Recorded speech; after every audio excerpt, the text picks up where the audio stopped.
Fala galerinha da toxicologia, como está você? Espero que esteja todo mundo muito bem. Espero que vocês estejam aí ávidos pelo conteúdo de toxicologia. Vocês acharam que eu tinha sumido, né? Eu não sumi.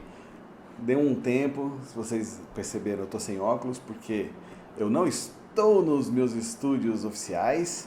Eu estou nos estúdios da empresa LA, que é a empresa da patroa. LA de Liz e André, que são os nossos filhos. E aqui ela tem como luz só um negócio aqui, que é um círculozinho aqui que brilha, um LED, e aí isso fica refletindo no óculos, eu não consigo evitar esse trem. Desta forma, então eu estou sem óculos, se eu não conseguir enxergar alguma coisa aqui, a gente dá um jeito, vamos conversando.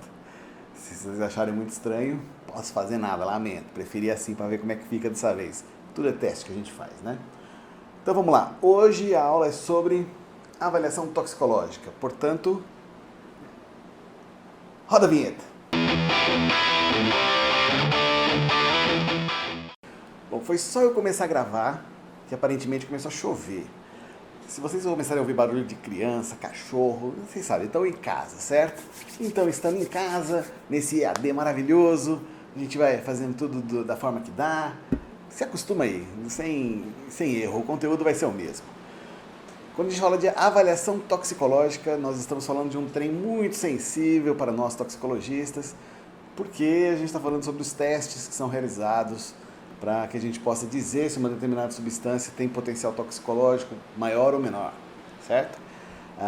Desta forma, o conteúdo dessa aula ele está vinculado ao vídeo que eu fiz sobre avaliação toxicológica de cosméticos, falando sobre o evento do Ralph, o vídeo do Ralph.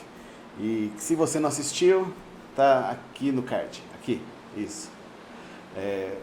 E aí assista, para que eu não vou falar sobre cosméticos aqui nessa aula, justamente porque eu já falei lá, certo? Então, peço que vocês assistam aquela aula, que deu um trabalho fenomenal para fazer. Então, vai lá, assiste aquela aulinha, dá o joinha lá também. E aqui, né? Lembra? Fortalece o movimento, se inscreve, dá o joinha, não custa nada. Vamos lá. Começando, hoje vocês podem ver que eu vou olhar para o outro lado, não para o slide, porque o computador está desse lado aqui. E normalmente lá no meu estúdio eu deixo o laboratório do lado onde está o slide, para parecer que eu estou olhando para o slide, mas eu não estou olhando para o slide. Se eu ficar olhando para cá, eu não vejo o slide que está aqui, certo? Então vocês vão me ver meio que de lado contrário hoje. Se bem que tem Júpiter aqui, olha só que legal. Consegui botar Júpiter aqui hoje. Legal. A avaliação toxicológica nada mais é do que uma análise de dados toxicológicos de uma determinada substância química. Fácil, very easy. A gente tem essa ferramenta para que a gente possa classificar as substâncias em categorias toxicológicas. E quando a gente consegue classificar substâncias nessas categorias toxicológicas, a gente consegue entender e ver a possibilidade de usar essas mesmas substâncias de forma segura. Tudo isso vai gerar também ferramentas para que nós possamos traçar medidas de prevenção e tratamento das intoxicações pela substância. De que forma? Principalmente estabelecendo limites de segurança na exposição aos agentes químicos, ou seja, a avaliação toxicológica ela serve para nos dar as formas ou nos informar os modos e as quantidades pelas quais a gente pode se expor a uma determinada substância com menor risco. Ficou claro? Isso não deve ser muito fácil, vocês devem imaginar, né? Afinal de contas, para a gente poder afirmar esse tipo de coisa sobre uma substância, isso deve ser razoavelmente complexo. Uma coisa é a gente falar sobre as substâncias que já existem, que já estão por aí, né? Outra coisa é a gente falar sobre o que é novo. E é exatamente por isso, passa o slide, aí, que a gente se pergunta quais são as substâncias que devem ser testadas. Virtualmente a gente cria aí infinitas substâncias no planeta, né? É o cafezinho de sempre. Mas, por exemplo, esse cafezinho, a empresa que desenvolveu ele, vai ter que fazer avaliação toxicológica, porque afinal de contas eu estou bebendo, certo? Porque na produção desse café aqui que eles passaram de pesticida no café, ou mesmo o adoçante que eu estou usando aqui. Estou usando adoçante, né? Vocês já viram magro usar adoçante? Não existe, né?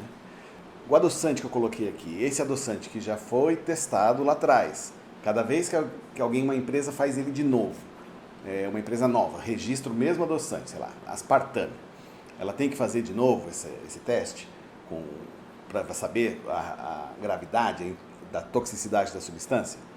Não, né? Então vejam, o que a gente testa? Substâncias químicas novas. Elas têm que ser testadas antes de entrar no mercado, tá? Independente se pesticida, se medicamento, se corante, conservante alimentar, se cosmético, não importa.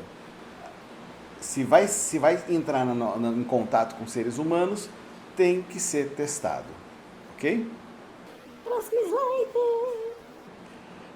E uma coisa importante aqui, eu quero que vocês leiam esse conceitozinho aqui, que ele é filé. Todos os testes de toxicidade, eles não são projetados para demonstrar que um produto químico é seguro. Como assim, professor? Como assim a substância não é testada para saber se ela é segura? Não, a gente faz o teste toxicológico para saber em que situação ela é tóxica, certo? A segurança depois, a gente vai fazer a análise de todos os testes feitos e a gente vai ver as situações onde a substância não induziu efeito adverso ou efeito tóxico, e aí a gente vai poder fazer aquele lance de falar se a substância tem potencial de uso ou não, né? Ou seja, os testes toxicológicos eles foram feitos para caracterizar os efeitos tóxicos de um produto químico, certo? Além disso, não existe um só conjunto de exames toxicológicos que seja único, eficaz, efetivo para todos os produtos químicos. Não existe uma receitinha de bolo dizendo, com esses testes aqui, você testa qualquer substância e você afirma se ela vai ser tóxica ou não. Não existe isso porque, primeiro, a gente se expõe de formas muito diferentes, a quantidades muito diferentes e em situações muito diferentes as diversas substâncias. Então, a gente não tem como fazer um grupinho de testes que responda tudo sobre uma determinada coisa. Portanto, dependendo da finalidade de um produto químico, os efeitos tóxicos produzidos por análogos estruturais, que a gente muitas vezes nem sabe se tem ou não, bem como aqueles produzidos pelo próprio produto químico, contribuem para a determinação dos tipos de testes toxicológicos que devem ser realizados. Isso é importante. Então pensa, se vocês assistiram a minha aula sobre pesticidas, lá eu mostrei para vocês que nós temos inseticidas. Nós não temos como colocar no mercado um inseticida que seja 100% inerte para a gente. Por quê? Porque se vai matar um inseto, vai causar algum tipo de lesão em alguma célula nossa, em algum tipo de extensão. Isso é regra, né? Por isso que a gente testa, por exemplo, se a substância qual é o potencial neurotoxicante dela. Então a gente sempre promove a avaliação toxicológica para descobrir quais são as substâncias que vão ter menor risco quando em contato com a gente, certo? Vocês gostaram aqui do ambiente? Uma luzinha, tudo cheio de frufru, né? Coisa da patroa mesmo, um quadrinho, luzinha aqui atrás. Vocês acham mesmo que Tio Mal ia ter uma estrutura dessa? Eu gravo desse jeito aqui, né? Do nosso jeitão, meio bruto. Tô conseguindo enxergar, pelo incrível que pareça. Mas só que se eu amplio o slide, se eu deixo ele pequenininho, eu não enxergo nada. Portanto, os testes toxicológicos eles servem para a gente conhecer a toxicidade de uma substância química, para que a gente possa estimar os riscos para a saúde humana e meio ambiente. E aí vem a grande pergunta.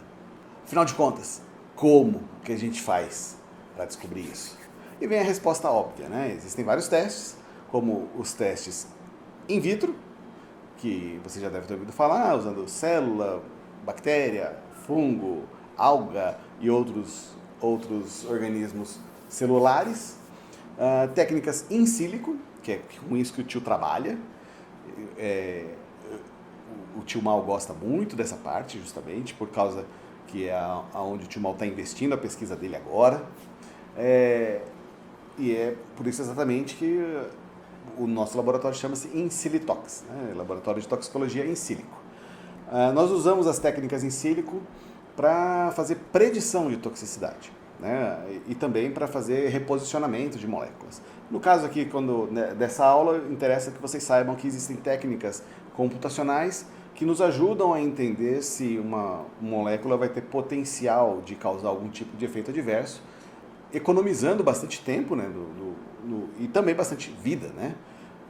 Mas tá falando vida por quê? Porque a gente faz teste em animal ainda? Pô, tio Mal, eu assisti o seu vídeo lá do Ralph, você terminou falando lá que a gente já tem uma boa parte de testes aí que são substitutivos.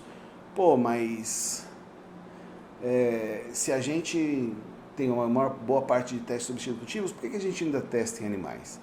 Porque eu vou explicar para vocês justamente isso na aula de hoje.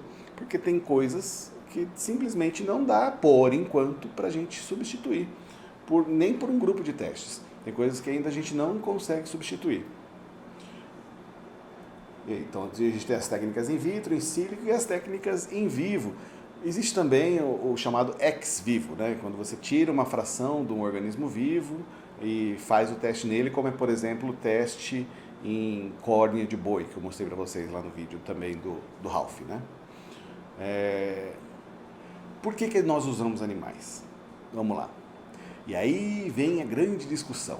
Se a gente conversar com qualquer ambientalista, ele vai afirmar que qualquer teste em animal não nos diz nada sobre o efeito em humanos, porque humanos são diferentes e animais são diferentes, e se a gente testar no animal, a gente não vai ter o resultado do que seria no humano. Mas isso, infelizmente, não é real, né? Existe uma boa correlação entre os mamíferos, né, principalmente, e nós. Obviamente que ninguém é fã de usar animal, mas quando a gente vai caracterizar substâncias para colocar em contato com a gente ou com o próprio meio ambiente, né, se nós não utilizarmos isso, como é que a gente vai fazer? Né? Ainda hoje, eu vou explicar para vocês o que é que existe já em desenvolvimento e o que é que ainda não existe, né? Vamos lá. Por que a gente não tem um método que reflita, que faça completamente ou substitua o uso do animal? Porque eu não tenho como fazer testes de longo prazo, né? Eu posso afirmar que uma substância ela é, por exemplo, genotóxica, né? Então ela atua sobre os genes. Posso afirmar que uma substância tem potencial mutagênico com teste lá com bactéria, certo? Mas para eu afirmar que ela é carcinogênica, eu tenho que enxergar ela sendo carcinogênica em um animal, certo? Porque o que acontece? Se a gente não fizer isso, a gente vai colocar em contato com nós humanos uma série de substâncias que têm potencial carcinogênico. Nós já fazemos isso com esse teste, mesmo existindo esse teste, certo? Se nós não fizéssemos, o número de substâncias que estariam em contato com a gente, com potencial carcinogênico elevado, seria muito maior, certo?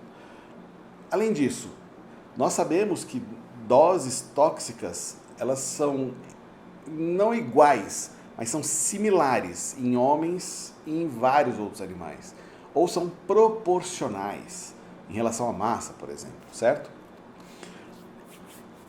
Outra coisa que não tem como negar, parâmetro anatômico, parâmetro fisiológico, bioquímico, eles são bastante similares entre mamíferos, certo?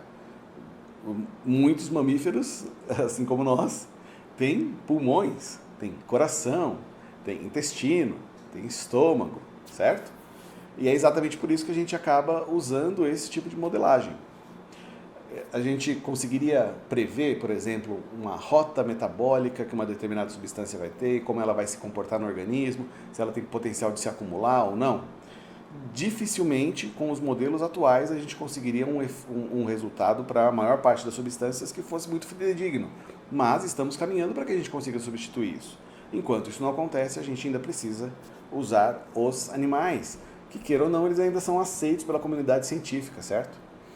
Mas, obviamente, que a comunidade científica ela já pensa nisso, né, há vários e vários anos, e exatamente por isso que os métodos substitutivos vêm sendo criados, e tudo isso com base nos parâmetros éticos, né, que são os princípios de 3R, né, de refinamento, redução e substituição, que em inglês é replacement, por isso que são 3 R's, certo? Esses princípios dos 3 R's, veja, ele preconiza que sempre que eu tiver um método melhor, que não use animais, eu vou usá-lo, né?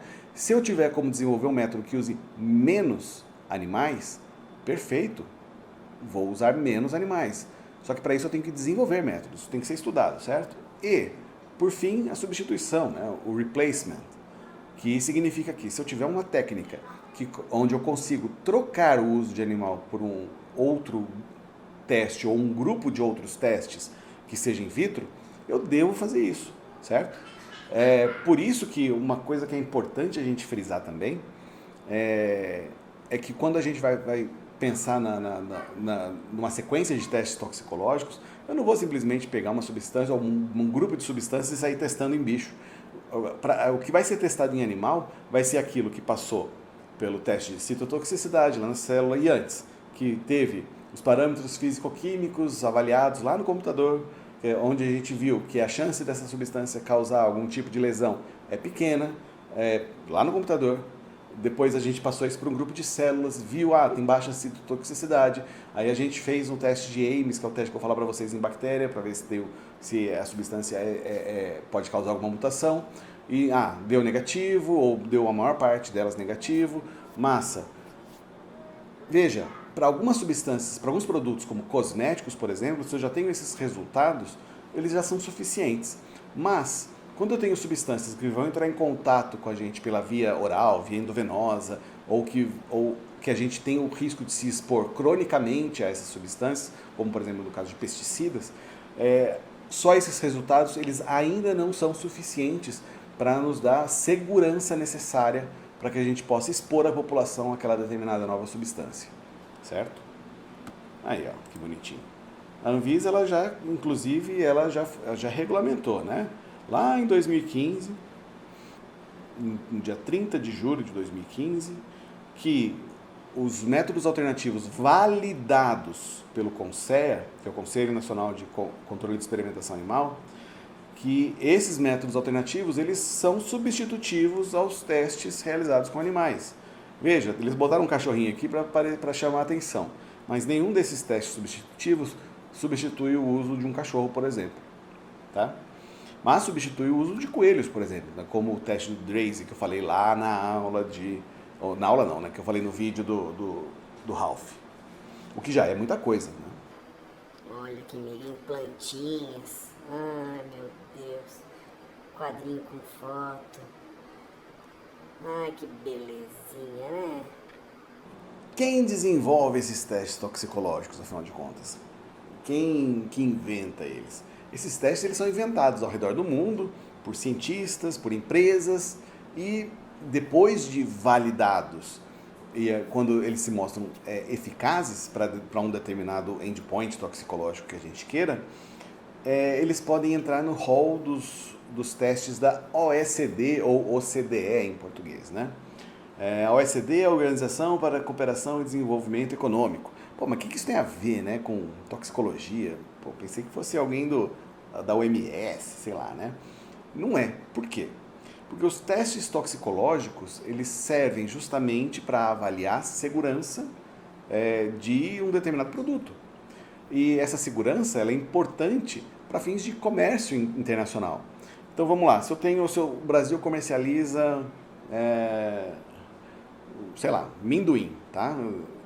E aí no amendoim brasileiro tem micotoxina, que é uma toxina de fungo, né? Se o Brasil for vender o amendoim lá para a Europa, eles vão testar a micotoxina lá. E se tiver micotoxina, não vai vender. Vai chegar o nosso navio lá cheio de amendoim e vai lá, volta para trás, né? E devolve para o Brasil. Dessa forma, essa entidade, que é uma organização para cooperação e desenvolvimento econômico, que é o nome dela, ela tem como finalidade regulamentar os testes que são feitos em todos os países para homogeneizar. Da mesma forma que a gente tem a BNT no Brasil, que normatiza um monte de coisa aqui dentro, desde tomada até tamanho do papel. Você não sabia, hein? Ó, já vale o joinha, hein? A OECD, ela controla um monte de coisas relacionadas ao comércio, inclusive os testes toxicológicos que são realizados com as substâncias ou com os produtos que são comercializados entre países. E isso envolve, por exemplo, medicamentos. Então, por exemplo, como é que eu posso avaliar a segurança de um medicamento? Eu tenho que fazer um teste lá que eu demonstre que essa molécula nova aqui que eu desenvolvi, ela não é carcinogênica, certo? E como é que eu vou avaliar essa carcinogenicidade? Tem um monte de formas, tem 1000 testes possíveis, um monte de testes que já foram desenvolvidos no mundo inteiro. Posso eu inventar um teste agora para querer bolar se isso aqui é carcinogênico, se essa substância vai ser carcinogênica ou não? E como que eu garanto que o teste que eu vou fazer aqui no Brasil vai ter o mesmo resultado num laboratório feito na Índia ou no laboratório na China, nos Estados Unidos, na Austrália, na Guiné-Bissau, na Alemanha? Como é que eu garanto isso? Para eu poder garantir esse tipo de coisa é que serve a OECD. Então ela cria não, né? Ela também cria, mas essencialmente ela valida os métodos que vão ser aqueles que vão estar incluídos nos processos regulatórios dos países, né? Então, por exemplo, o Brasil aceita teste de, sei lá, vamos pegar um teste qualquer, que eu vou falar de vários testes hoje com animais, essencialmente. O Brasil aceita um teste para determinar DL50 de uma determinada substância e aceita dois testes diferentes que são validados pela OECD, né? Legal. Então significa que se o Brasil aceitar o resultado desse teste e a molécula for registrada aqui no Brasil, então em outro país, ou vai para o Canadá, esse resultado que foi obtido aqui no Brasil, ele é confiável o suficiente para ser reportado lá? Sim, exatamente. É exatamente para isso que serve a padronização desses testes. E como tudo que a gente faz no planeta, né, quando a gente padroniza, facilita para que o outro te entenda. Vamos lá, você aqui, meu colega brasileiro, você entende as unidades de medida dos americanos? Quanto pesa uma onça? Não é a onça pintada, é a onça deles. Uma libra vale quanto? Não, libra esterlina? Não, estou falando da libra de massa mesmo.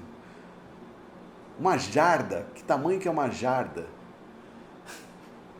Se você assiste futebol americano, você deve imaginar quanto que vale uma jarda, né? Mas se você não assiste, fica difícil. Exatamente por isso que a gente padroniza as coisas, né? Obviamente que como só eles têm essas unidades imperiais de medida aí, acaba que eles têm que se acostumar com a gente quando eles vão fazer comércio exterior, né? Porque o resto do mundo não é daquele jeito, né? Mas quando a gente quer vender para eles, a gente inclui as medidas deles, né?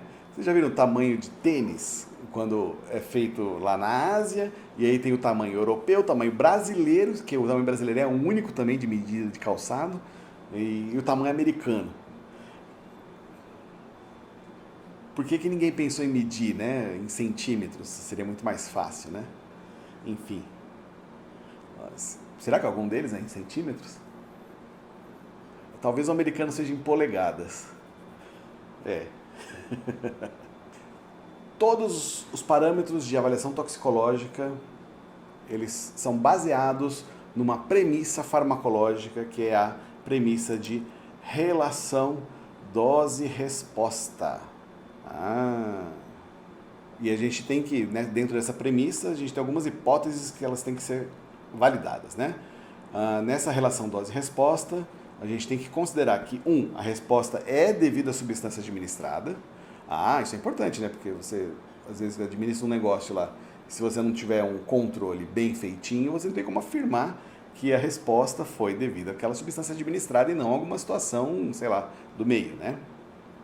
E 2, que a magnitude da resposta está relacionada à dose. Lembra aquele lance da relação dose-efeito, da curva dose-efeito? Aquilo ali. Vamos lá. E para que isso aconteça, para que a magnitude da resposta esteja relacionada à dose, algumas coisas têm que ser verdades. Por exemplo, deve existir um sítio receptor ou molecular com o qual a substância interage. E isso é importante. Muitas vezes a gente nem sabe qual é, tá? Mas para fins toxicológicos isso é extremamente relevante, porque senão a gente começa a perder essa relação de dose e resposta. Além disso, a resposta está relacionada à concentração da substância no sítio de ação. Lembra-se, quando vocês se lembram quando eu falei na aula de toxicodinâmica, que está aqui no YouTube, pega nos meus vídeos lá, foi o meu segundo vídeo postado esse ano. Ou seja, eu falei lá que o tipo de resposta toxicológica é dependente do alvo, certo? Ou seja, do sítio receptor ou molecular, né? Agora, a intensidade da resposta está relacionada à concentração do xenobiótico no alvo, certo? E terceiro parâmetro, a concentração plasmática da substância no sítio de ação está relacionada à dose administrada e à concentração plasmática. A frase ficou mal escrita aí, tá? Perdão. O que eu quero dizer com essa frase? Que eu tenho uma relação que é de proporcionalidade, não estou dizendo que é a mesma concentração, ok? Ou seja, existe uma proporcionalidade entre a concentração no plasma, no sítio de ação e a dose que foi administrada, ou dose de exposição, certo? E vejam, e essa relação ela é importante, tá? Porque senão a gente não consegue montar correlações. Se eu não tenho previsibilidade da concentração da substância no alvo, ou seja, independe da concentração da substância no plasma para eu saber o efeito, e isso acontece com várias substâncias, ok? Eu começo a ter problemas para fazer a avaliação toxicológica. E, além disso, outra hipótese que tem que ser considerada, uma mesma substância pode ter uma série de relações dose-resposta, uma para cada efeito tóxico resultante. Isso eu falei lá na aula de toxicodinâmica também. A gente tem, para cada efeito, a gente vai ter uma curva diferente, certo? Como eu vou ter uma curva diferente para cada efeito, a mesma substância pode ter associada a ela várias curvas. E aí a gente começa a perguntar, afinal de contas, quais que são esses testes que eu vou ter que fazer para poder aprovar um pesticida, por exemplo? Aí a lista vai longe, hein? Eu não vou nem parar para ler, tá? Isso aqui, a partir de uma consulta pública, dá uma olhada que a Anvisa já pretendeu fazer lá em 2011 para um registro de agrotóxico. Isso para novas moléculas e para novos produtos formulados, ou seja, mesmo produtos que contivessem um princípio ativo já antigo, já testado, mas se você fez uma formulação diferente, se você fez uma veiculação diferente, esse aqui é nanoencapsulado, ou esse aqui é líquido enquanto só existia o pó, ou sei lá, uma apresentação diferente, ou eu estou misturando 2 pesticidas para ter ação sinérgica e vou dar concentrações menores, não interessa, é um produto formulado novo, certo? E aí a Anvisa pensou em todos esses testes aqui, toxicidade oral aguda, dérmica aguda, inalatória aguda, irritação, corrosão ocular aguda, sensibilização dérmica, teste de 90 dias, toxicidade crônica, não roedores em ratos, toxicidade crônica, carcinogenicidade em camundongos, toxicidade reprodutiva por 2 gerações. Eu tenho como fazer isso in vitro? Não, né? Eu preciso ver se vai ter problema com a prole, né? Toxicidade sobre desenvolvimento pré-natal, neurotoxicidade, imunotoxicidade, toxicinética, metabolismo em plantas. A gente não tem nem laboratório no Brasil que faça isso. Deve ter uns 2, se tiver, que trabalha com metabolismo em plantas. Pelo menos em 2015, 2016 foi a última vez que eu fui procurar alguém que fizesse isso. Eu não achei ninguém, só tinha, acho que um laboratório na Unicamp e outro, não lembro mais onde, mas que fazia essa avaliação do metabolismo da substância na planta. Para medicamento já é um negócio bem mais caracterizado, né? Isso aqui todo aluno de farmácia conhece. Então a gente tem uma chamada fase pré-clínica, é uma fase clínica, Eu não vou ficar falando de fase clínica, porque isso daí é conteúdo de outras matérias, não da toxicologia especificamente, né? E vocês devem estar cansados de ouvir falar nisso depois dos testes com vacina da Covid, né? E também dos medicamentos que foram testados em gente, né? Para saber se era eficaz ou não, né? Todos os estudos que eram para ser feitos decentemente, o pessoal ia lá e fazia um meia-boca e falava, achamos a cura do Covid, cloroquina, né? Aquelas besteiraiadas todas. Na fase pré-clínica, que é onde eu vou focar mais hoje, a gente tem toda a parte da caracterização química, os estudos bioquímicos, os estudos com modelos animais, né? Depois que isso daqui tudo foi resolvido, vocês veem que tem uma setinha. Essa setinha ela indica a ordem, tá? Ou seja, eu não vou fazer teste em modelo animal antes de ter os resultados dos outros testes. E aqui eu já vou ter cortado, filtrado um monte de molécula, que eu já vou ter visto que isso aqui não tem futuro clínico, isso aqui não tem futuro porque vai ser tóxico demais, isso aqui mata muita célula, então tchau, descarta, despreza. Nesse funilzão aqui, a gente começa, sei lá, de cada 10 mil moléculas, uma vai ser testada em animais. E aí, a cada 1000 testadas em animais, a gente tem uma que vai para a fase clínica, certo? E a cada 100 dessa que vai para a fase clínica, uma vira um novo medicamento. Para vocês terem uma ideia, eu estou chutando valores aqui, tá? Mas é algo próximo disso. Aí, as partes da fase clínica, só para vocês lembrarem como é que é, né? Tem os estudos de fase 1, né? Pequeno grupo de voluntário, adulto sadio, né? E aí, normalmente, esses testes aqui vão dizer se a substância ela tem potencial de causar algum problema. Isso seria um problema muito evidente, né? Porque o grupo é muito pequeno, né? Ou seja, seria uma coisa já grave, né? E por isso que a gente testa em gente sadia, voluntária, né? No Brasil tem que ser não remunerado. Nos Estados Unidos eles podem pagar para isso, certo? Aqui no Brasil a gente não aceita isso. E aí depois que foi aprovado em fase 1, ou seja, a gente viu que é seguro, que você tem uma dose. E o que eles fazem com essas pessoas aqui, né? Com esse grupinho pequeno? Eles administram para a pessoa e depois medem concentração plasmática, vê os efeitos, mede 1 zilhão de parâmetros bioquímicos, hematológicos, pega a amostra de sangue da pessoa, leva para o laboratório, faz tudo que vocês imaginarem de teste genético, teste de ABA4 para saber se causou algum problema. Mas, obviamente, é um grupo pequeno de pessoas, certo? Depois, em fase 2, a gente tem... Essa fase 2, ela pode ser destrinchada em 2A, 2B, 2C, tá? Dependendo do tipo de estudo. Esse aqui também é um grupo pequeno de voluntários que tem a doença, né, para a qual a gente quer testar, mas normalmente é um grupo pequeno, até 50 pessoas, e é isso daqui, mas na maior parte das vezes que a gente viu aí para as tentativas de achar cura de Covid e afins, né? Estudo de fase 2, né, que vamos lá, é um estudo com pouca gente, e aí todas as evidências clínicas ficam complexas, né? Pô, por que aparecem em estudo de fase 2, parece que a substância é tão boa e depois, a hora que a gente vai aumentando isso daqui, esse negócio deixa de ser bom?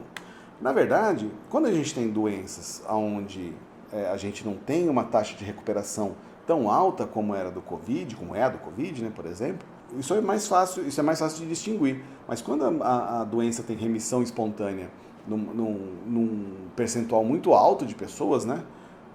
Vamos lá, morreu muita gente, ainda está morrendo muita gente no momento que estou gravando esse vídeo, mas a gente sabe que em termos percentuais a doença ela se distribui muito na população, ela tem altíssima chance de contágio, mas a quantidade de pessoas que vai a óbito percentualmente, não estou falando do Brasil, tá? Que aqui a gente é um caso à parte e como a gente sobrelotou e superlotou todas as UTIs, a gente acabou entrando num caos total, né? E como a gente teve um número muito grande de pessoas infectadas ao mesmo tempo, acabou que o nosso percentual de gente que está morrendo é até maior, né?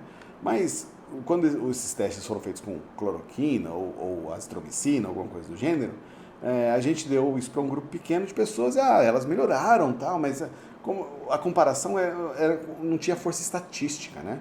Porque a gente estava falando de uma doença onde potencialmente ia morrer pouca gente daquele grupo avaliado, né?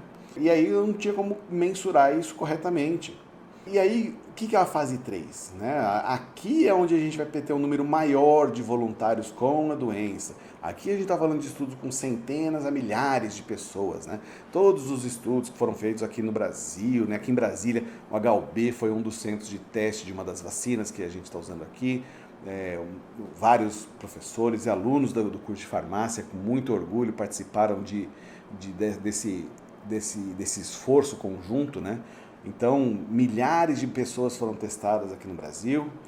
E aí a gente tem aquele lance, né? Aqui a gente vai testar, vai fazer o teste duplo cego, se vai ser o simples cego, né? E aí a gente vai saber o percentual de eficácia da substância, né? No caso, quando eu falei da vacina, no caso da vacina, né?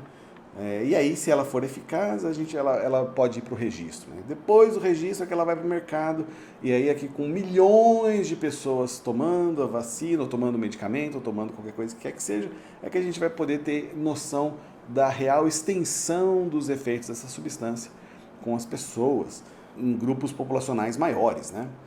E aí a gente vê, né, o pessoal falando, teve os casos de trombose com uma das vacinas e que foi enxergado e tal, mas é complicadíssimo, né? Porque a gente está falando de uma doença que causa trombose, no caso do Covid aí, né? E aí você vê que teve casos de trombose em quem tomou a vacina, e a gente sabe que mesmo as pessoas que tomaram a vacina também poderiam contrair o Covid,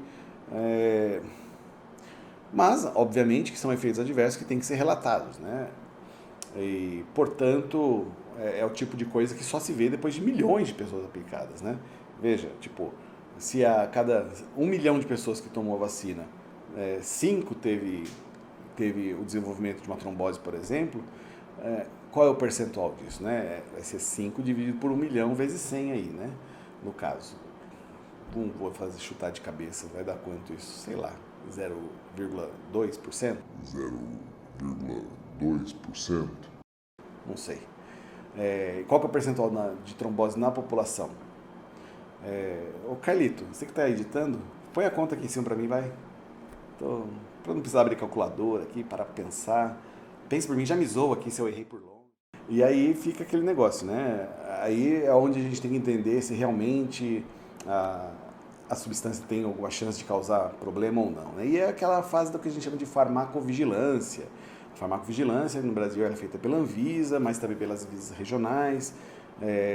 E a gente tem sites só para a gente poder fazer declaração de efeito adverso, onde a população pode entrar com os problemas relacionados com uma determinada substância, ou mesmo profissionais de saúde, certo? Existem algumas doenças e alguns problemas que são de notificação compulsória e da mesma forma, quando a gente enxerga efeitos adversos sérios, eles têm que ser notificados, se o profissional da saúde enxerga isso, né? Mas vamos lá. Os testes pré-clínicos, que eu falei que era o que eu ia me focar nessa aula aqui de hoje, eles vão objetivar satisfazer as exigências necessárias antes de uma nova substância ser testada em humanos. Viram aqui que eu falei? Antes de uma nova substância. Mas a critério do órgão regulador, pode ser que a gente precise fazer isso também para substâncias que a gente já conhece, como no caso dos pesticidas que eu falei para vocês, que são apresentados numa formulação diferente. Né? Então, a gente tem, para medicamentos, a gente tem 4 categorias principais, que é do pré-clínico, né, que é o desenvolvimento químico e farmacêutico, os testes farmacológicos, que vão mostrar a eficácia da substância, né, os testes toxicológicos, que é onde eu vou me focar mais, e os testes farmacocinéticos, que são os testes que vão mostrar pra gente como é que a substância percorre o organismo. E aí, eu vou deixar aqui o link na descrição do vídeo, para o Guia para a Condução de Estudos Não Clínicos de Toxicologia. Ah, sim, vamos lá. Tudo que eu falei, que eu tenho a tendência a chamar de pré-clínico, tá? A Anvisa e muita gente chama de não clínico, porque não necessariamente esses testes vão ser executados previamente, né? Mas, na maior parte das vezes, sim, eles são executados previamente. Mas, para evitar qualquer erro na nomenclatura, entendam que a nomenclatura oficial é não clínico e eu falo pré-clínico porque eu sou velho, tá? Eu vou deixar na descrição do vídeo o link para o Guia para a Condução de Estudos Não Clínicos de Toxicologia e Segurança Farmacológica necessários ao desenvolvimento de medicamentos, da Anvisa. E são esses daqui os testes que eles colocam lá: toxicidade de dose única, doses repetidas, toxicidade reprodutiva, genotoxicidade, tolerância local, carcinogenicidade, avaliação da segurança farmacológica e toxicocinética. Bora lá. Testes agudos, certo? Já vou começar mostrando um rato aqui para vocês. Vejam, estou começando mostrando um rato, mas deve ficar claro que sempre que houver um método alternativo, substitutivo, que resulte ou que dê as mesmas informações que o teste realizado com animais, ele pode e deve ser substituído, desde que o teste alternativo ele seja validado no Brasil pelo CONSEA, ok? Os principais protocolos para toxicidade oral aguda, e aqui eu estou falando para o desenvolvimento de uma nova molécula mesmo, são os protocolos OECD ou OCDE 420, 423 e 425, tá? O mais comum deles é o 423, mas o 420 também é bastante usado. Vejam, sempre que vocês pensam numa DL50, ou dose letal 50%, a gente vai pensar numa dose que mate os animais, ou que mate metade dos animais, metade do grupo de animais testados, após uma única exposição. Ou seja, aqui a gente está falando de uma exposição muito aguda, certo? Então vai ser dose única, ou quando o volume acaba ficando grande, a gente distribui isso por um período de 24 horas, né? Antigamente, veja, esses métodos, esses protocolos da OECD, eles já são protocolos refinados. Antes da existência desses guias, desses protocolos que eles surgiram em 2001, o teste de DL50 envolvia mais de uma centena de animais, para que eu tivesse força estatística suficiente para predizer qual era a concentração que ia levar a óbito a metade do grupo. Qual que foi a consciência que a gente obteve lá no começo dos anos 2000? De que esse valor absoluto, ele é de pouca relevância. Primeiro porque sim, ele é um valor de rato, certo? Então ele vai ser um valor exclusivamente para esse animal. E segundo, que essa informação, ela é simplesmente, ela nos serve simplesmente para categorizar. Portanto, eu não preciso utilizar tantos animais para que eu possa afirmar que essa substância ela é muito, médio ou pouco tóxica, certo? Portanto, agora nos interessa mais saber uma faixa de DL50 aonde essa substância deve cair dentro.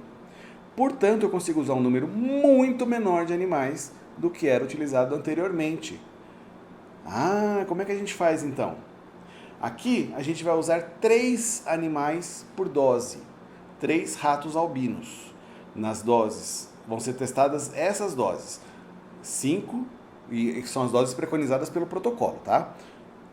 5, 50, 300 e 2.000 miligramas por quilo de peso corporal do animal, certo? A administração obrigatoriamente é por via oral, porque é um teste de toxicidade oral aguda. Se essa substância ela nunca vai entrar em contato com a via oral, não tem para que fazer, certo? Agora, para substâncias que têm o potencial de um acidente, por exemplo, e ser ingerida, sim, é importante. E o que a gente vai fazer então? A gente vai fazer uma avaliação clínica desses animais durante 14 dias, supondo então que eles podem não morrer, certo? E ao final dos 14 dias, sim, eles serão eutanasiados por inalação de dióxido de carbono ou ingestão de anestésico. Esses são os métodos protocolares do CONSEA para que esses animais não sofram, ok? Antigamente, como é que a gente fazia? Botava o animal numa cuba com éter e ele asfixiava, certo? Era uma morte por asfixia. Só que essa é uma morte por asfixia onde o animal, até que ele entre em anestesia, ele sofre, certo?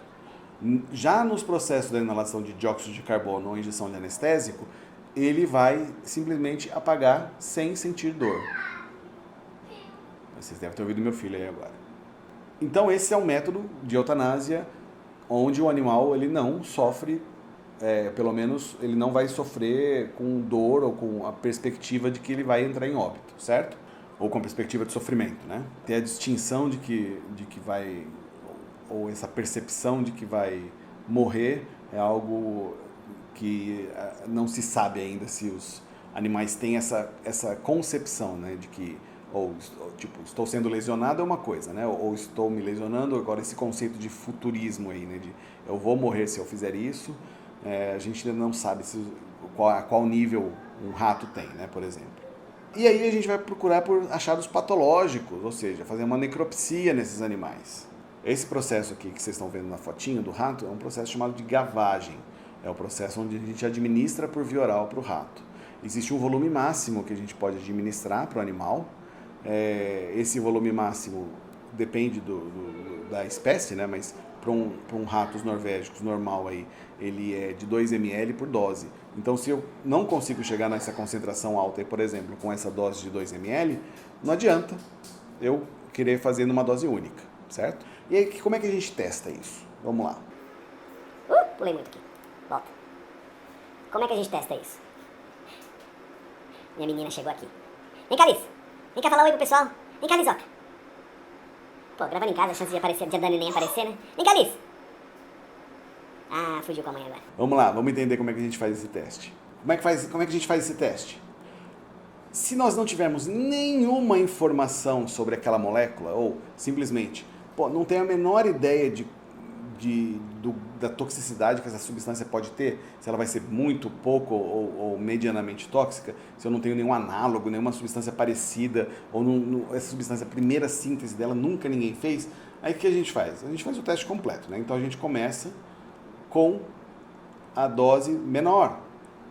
Porque se os animais morrerem com essa dose aqui, significa que a substância é muito tóxica, certo? Então vejam, como é que é esse protocolo? É um protocolo que, essa forma de pensar é uma forma que é usada para vários testes desses da OSD, tá? Por isso que eu vou explicar melhor agora nesse primeiro, e aí depois a gente passa mais rápido, porque o conceito é basicamente o mesmo. Como é que é feito isso? A gente começa com essa dose de 5 mg por quilo e dá para 3 animais. Se todos eles morrerem, ou se 2 pelo menos morrerem, com essa dose de 5 mg por quilo, ele já vai entrar na categoria 1. Faltou 1 aqui no slide, foi o PDF que eu puxei, estava com errinho. É a categoria 1 da GHS. GHS é o Sistema de Harmonização Global que classifica as substâncias de acordo com o seu potencial toxicológico, certo? Significa que ela vai ser categoria 1 e que, portanto, a sua DL50 estará abaixo de 5 mg por quilo, certo? E aí eu vou ter usado 3 animais e não vou testar mais nenhum. O que o pessoal acaba fazendo no limite é repetir para ter certeza que isso acontece, certo? Mas normalmente quando isso acontece, logo na primeira dose, já 5 mg por quilo, morre 2 ou 3, pode saber que normalmente a substância vai ser categoria 1 mesmo, tá? Não, mas e se morrer de 0 a 1? Se morrer de 0 a 1, provavelmente eu posso estar perto desses 5 mg por quilo ou não, né? Esse 1 que morreu pode ter morrido por vários outros motivos além disso, né? Vamos lá. O que eu faço então, se for de 0 a 1? Aí eu vou repetir nessa mesma dose com mais 3 animais. Aqui sim, é obrigatória essa repetição, tá? Só falei que o povo faz aqui, né? Aqui porque a gente ainda tem muita dúvida. O método, ele é bem claro, você não precisa repetir, tá? Quando morre de 2 a 3 na primeira leva. E aí vamos lá, morreu de 0 a 1. Vou repetir, com mais 3 animais. Se morrer de 2 a 3, a substância vai também ser categorizada como categoria 1, ou seja, abaixo de 5 mg por quilo. Ou não, morreu de 0 a 1 de novo. Ou não morreu nenhum, ou morreu um só, certo? Significa que a toxicidade dela está acima de 5 mg por quilo e, portanto, eu tenho que ir para a próxima dose. Então, eu vou avaliar a dose de 50 mg por quilo. Essa dose de 50 mg por quilo, da mesma forma, vou testar com 3 animais. Se eu vou testar com 3 animais e 2 a 3 morrerem, significa que a substância é da categoria 2, certo? Eu estou aumentando a dose, né? Então, à medida que eu estou aumentando a dose, se morreu 2 a 3 animais, eu já vou direto aqui, ó, categoria 2. Não preciso repetir nem nada, certo? Ou, não, morreu de 0 a 1 de novo. Mesma coisa. Aí eu sou obrigado a repetir 50 mg por quilo. Mesma coisa com outros 3 animais. Se morrer de 2 a 3, categoria 2, entre 5 e 50 miligramas por quilo, certo? Que vai ser a categoria 2 de GHS. Ah, mas e se morrer de 0 a 1 de novo? Então vamos supor, morreu 0, 0 ou 1, 0, 0, 0, certo? Esse 1 que morreu aqui pode ter morrido por, sei lá, porque brigou contra o rato, ou teve um ataque cardíaco, sei lá, pode acontecer, certo? Morreu de 0 a 1 de novo. Aí eu vou testar a próxima dose, 300 miligramas por quilo, 3 animais. Se morrer de 2 a 3, direto aqui, a categoria 3, que vai significar entre 50 e 300 miligramas por quilo. Ah, e se morrer de 0 a 1? Repito a mesma coisa aqui com mais 3 animais.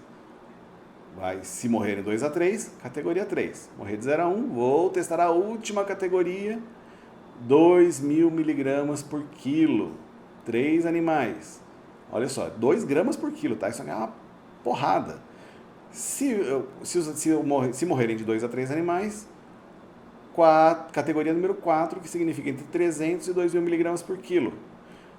Pô, não, morreu de 0 a 1. Então, vou testar a mesma dose em 3 animais, mesma coisa, ó, morreu de 2 a 3, categoria 4. Não, morreu de 0 a 1 de novo. Aí, ele vai ser categorizado como categoria 5, que significa entre 2.000 e 5.000 miligramas por quilo. Mas, veja, se tudo tivesse sido 0, 0, 0, 0, 0, 0, 0, 0, 0, veja, existe uma categoria 5 aqui que é diferenciada, que é a categoria não classificada. Por quê? Significa que a gente não conseguiu nem enxergar, ou seja, a substância tem uma toxicidade muito baixa, certo? Portanto, vamos pegar o limite do uso de animais aqui, ó. 3, 6, 9, 12, 15, 18, 21, 24 animais. Com 24 animais, no máximo eu consigo determinar a faixa de DL50. Por que é importante eu saber a faixa de DL50? Para poder classificar a substância como sendo muito tóxica ou não. Quanto mais para cá na curva, vamos dizer assim, quanto mais próximo da dose menor, significa que a substância é mais tóxica, certo? Quanto maior a dose eu tive que dar para matar os animais, significa que a substância tem menor potencial toxicológico. Bem claro e óbvio, né? Obviamente que se é entre 5 e 50 para um rato, pode ser 7, pode ser 10, pode ser 25, pode ser 40, a DL50 exata? Pode ser qualquer um desses valores. Mas eu sei que está dentro desse intervalo, que para mim é o que interessa, certo?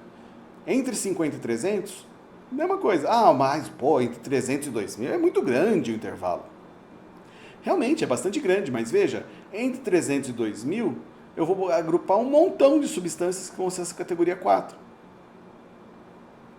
E aí, para cima, eu vou ter mais um montão de substâncias que não vai ter matado animal nenhum.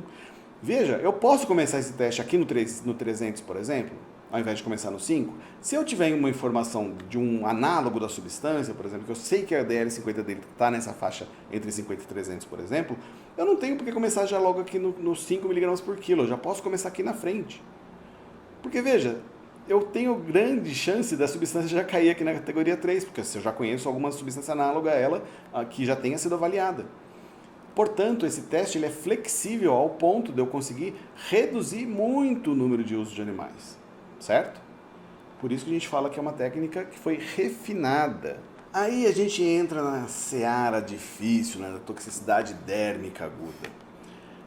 Eu não vou entrar em detalhes desse teste, por quê? Esse teste ele serve para ver a faixa de letalidade de uma substância pela via dérmica, né? Ele segue bastante o conceito da toxicidade oral, mas como eu tenho uma menor probabilidade que a substância leve a óbito pela via dérmica, né? Acabo usando doses maiores e preciso de mais animais, certo? E aqui eu vou aplicar uma substância que, vejam, essa foto aqui ela não é mais vamos dizer assim, a mais representativa. Porque se a substância causa corrosão, ou causa esse tipo de lesão, ela não deve nem ser testada para esse tipo de efeito, certo? E como é que a gente avalia a corrosão? Eu vou falar daqui a pouco sobre o teste de Draze. Mas eu também falei lá no vídeo do Ralph que o teste do Draze ele já tem substituintes à altura in vitro, certo? Por isso que esse teste aqui, vamos dizer assim, ele vai ser muito relevante somente para substâncias que têm potencial toxicológico muito elevado, que tem potencial de levar a óbito pela via dérmica. Tem protocolo da OECD para isso? Tem, tá? Da mesma forma, ou aliás, de forma um pouco diferente, né, na verdade, não da mesma forma, né? A toxicidade inalatória ela é muito relevante, né? Diferentemente da via dérmica, pela via inalatória a gente consegue absorver as coisas muito facilmente, muito rapidamente. E aí eu tenho um protocolo da OECD, que é o 436, que ele serve para determinar a concentração letal a 50%. Veja, algumas substâncias que a gente vai produzir, ou que a gente vai botar em contato com o meio ambiente, não necessariamente a pessoa vai entrar em contato com elas por via oral, mas isso daqui pode ser resíduo que vai sair numa fumaça. Isso aqui pode, essa substância que vai ser testada, ela pode ser uma substância que vai ser essencialmente colocada para dentro do corpo pela via pulmonar, certo? Pode ser até medicamento? Pode ser inclusive medicamento, que, por exemplo, aquelas bombinhas de asma, aquelas coisas que são usadas pela via respiratória, certo? A espécie também usa ratos, aqui a gente vai também usar um pouco mais de animais, são 5 animais por sexo por concentração, porque aqui a gente tem uma variabilidade maior do que a via oral, ok? E da mesma forma a gente vai proceder, dá uma olhadinha aqui, ó, mesma forma de raciocínio. Muda a concentração, né? Mas veja, eu também tenho categoria 1, categoria 2, categoria 3, 4, 5, mas as concentrações vão estar em ppm, ou partes por milhão, né? E aí essa concentração vai ser o tanto que o animal vai se expor. Aqui nesse teste a gente coloca os animais em câmeras, onde eles vão ficar respirando uma concentração pré-estabelecida, né? A gente consegue fazer isso com equipamentos, serve para essa análise inalatória. E esses animais eles vão ser testados por 4 horas, se eu não me engano. Deixa eu confirmar aqui. Gente, eu estou pulando os slides aqui loucamente, né? Isso, o período de 4 horas que eles ficam no equipamento. E aí dá uma olhada. Depois que eu tenho os resultados todos aí de uma determinada substância nova, eu consigo categorizar a substância de acordo com as suas DL50 ou DL ou CL, né, dependendo aí da toxicidade oral, dérmica, ou se ela for um gás, né? E vejam, aí eu tenho exatamente as faixas de concentração, né? Vai mudar se for vapor, se for gás, se for poeira, porque aí muda a forma de concentração, né? E para entrar na categoria 5, que seria aquela categoria de menor toxicidade, a gente tem que ter a DL50 entre 2.000 e 5.000, ou ainda indicação de efeitos significativos em humanos. Vejam, porque ainda pode ser não classificada, ok? Ou qualquer mortalidade na classe 4. Lembra que eu falei que se ela foi 0 e 0, ela podia ficar como não classificada? Ainda, sinais clínicos significativos na classe 4. Não teve nenhum animal que foi a óbito, mas é percebido que nesse teste com 2.000 mg por quilo aí, por exemplo, no oral, ele ficou prostrado muito tempo, ou ficou com algum problema, né? Ou ainda indicação de outros estudos que mostram que existe uma possível toxicidade, né? Qualquer coisa que seja fora disso, aí ele vai para o não classificado. Aí, esse daqui é o tal do teste de Draze, que eu ia falar para vocês, que tem caído muito em desuso, justamente por causa do surgimento das novas técnicas que substituem a irritação, corrosão cutânea e irritação, corrosão ocular. Quando a gente mostra uma foto dessa, aí vai falar, poxa vida, realmente, coitado dos coelhos, né? Mas vejam, se o teste de Draze não tivesse sido feito durante muito tempo, a gente teria colocado no mercado coisas que teriam causado lesão a muita gente, certo? Óbvio que o desenvolvimento científico, quando ele versa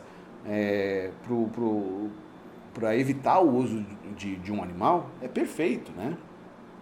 E vamos dizer assim, o que a gente espera que a ciência consiga colaborar para isso. Mas ainda existem lugares que exigem que esse teste seja feito, independentemente se você tem um teste substitutivo ou não. No Brasil, a gente não tem esse problema. Mas, nos Estados Unidos, para pesticida ou para medicamento, esse teste ele é exigido. Na China, mesmo para cosméticos, esse teste é exigido e eles fazem isso em animais. Eles não aceitam os testes substitutivos ainda, certo? E é exatamente por isso que a gente fica nessa briga, né? De se o teste vale, se o teste não vale, se o substitutivo, né?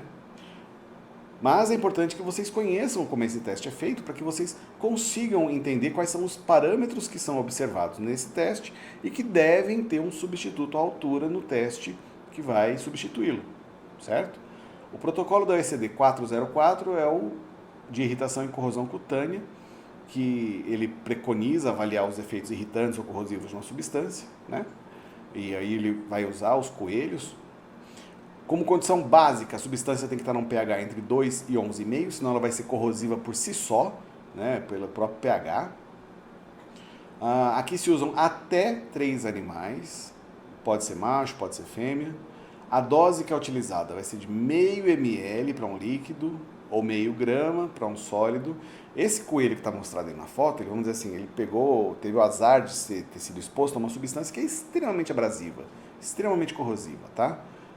Tanto é que vocês viram a extensão da lesão, né? Esses animais eles também vão ser eutanasiados por injeção intravenosa de anestésico e os achados patológicos vão ser procurados, né? Então, vejam, não é a situação mais normal, não é exatamente aquela que mostrou lá no vídeo do Ralph, né? Onde o coelho era reutilizado, né? Acaba que ele pode ser reutilizado sim, vamos lá, se o teste deu negativo, né? Aí passou a substância no coelho, não deu nada, né? Aí o mesmo animal acaba sendo reutilizado em outros testes, né? Depois de um washout, né? Depois de um tempo sem exposição a nada. E aí existe a tal escala, né, de graduação das reações cutâneas, que vai de 0 a 4 para a formação de eritema e escara, que é onde a gente tem a lesão, né, a corrosão, e a formação de edema, né, a parte mais de irritação, né, com desde a ausência de edema até um edema severo. Isso que foi preconizado por Drace em 1944. Aí a gente tem o teste de sensibilização dérmica, que pode ter 2 protocolos, o 429 e o 406 da OECD. Esse método usa cobaias, porquinho da Índia, tá? Onde são usados 20 animais testes, 10 animais controles, pode ser macho, pode ser fêmea. E para que serve esse teste? Serve para a gente ver se tem o desenvolvimento de resposta imune. Ou seja, aqui eu não consigo substituir isso aqui 100% ainda por um teste alternativo, porque eu preciso da resposta imunológica, mas eu consigo substituir por um teste que use muito menos animais, tá? Que é o teste do LLNA, que eu falei lá no vídeo do Ralph. E aí a via de administração é uma injeção intradérmica, né, a exposição da epiderme. Ou seja, a gente vê se a gente faz uma indução. Legal, deixa eu mostrar aqui para vocês. Legal. A gente faz uma indução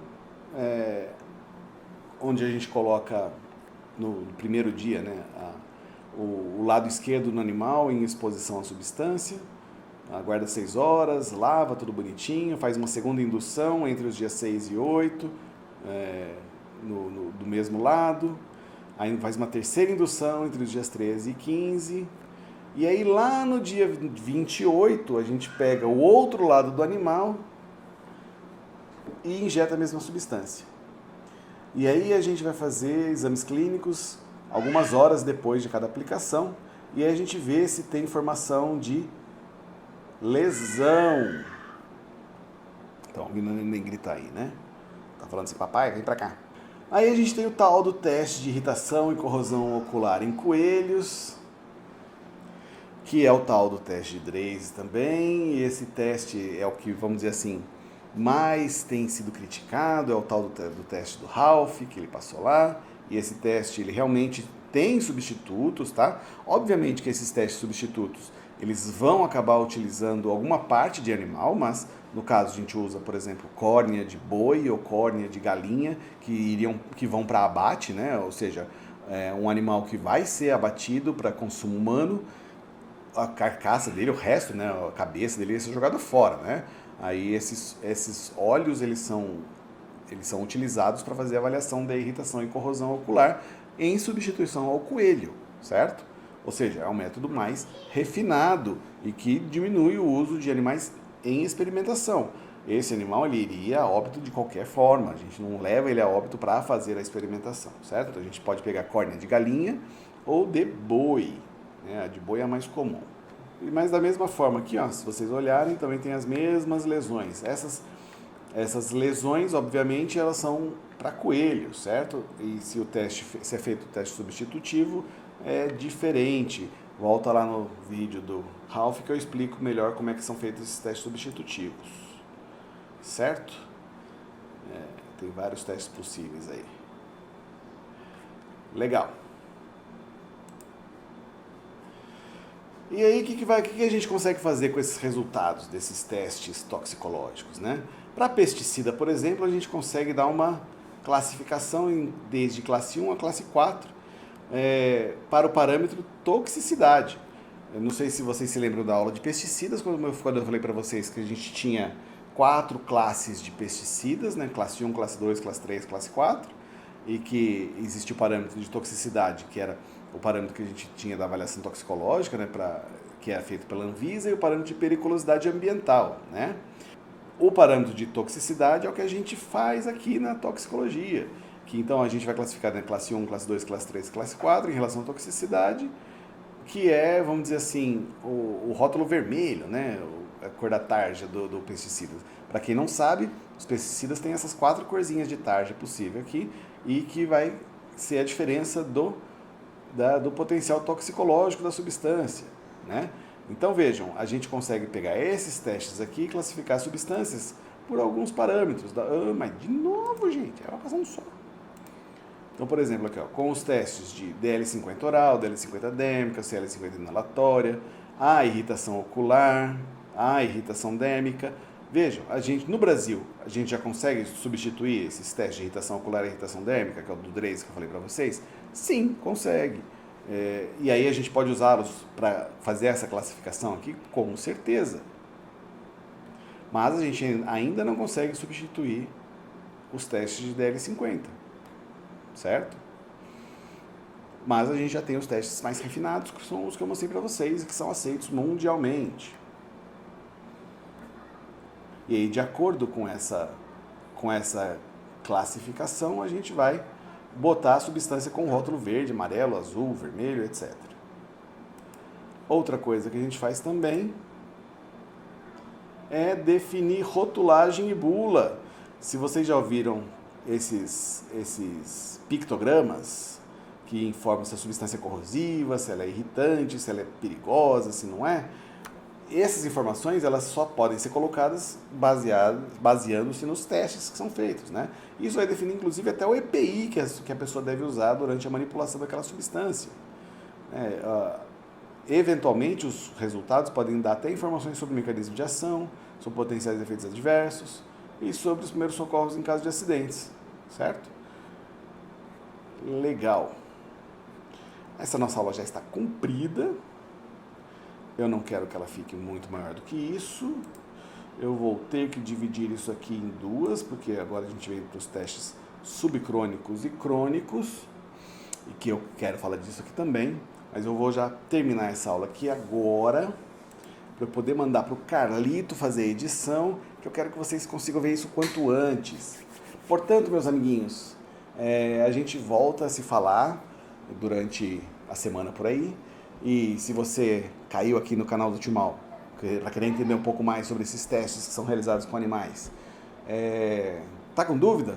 deixa aí nos comentários quais são suas dúvidas, o que é que te aflige, o que é que não te aflige, o que é que você gostaria de entender melhor, o que você não conseguiu entender, que eu vou tentar responder a todos vocês aí que colocarem alguma coisa nos comentários. Então, muito obrigado pela preferência, por estar aqui no canal do Timal, e a gente se vê por aí. FOI, fui! Tchau!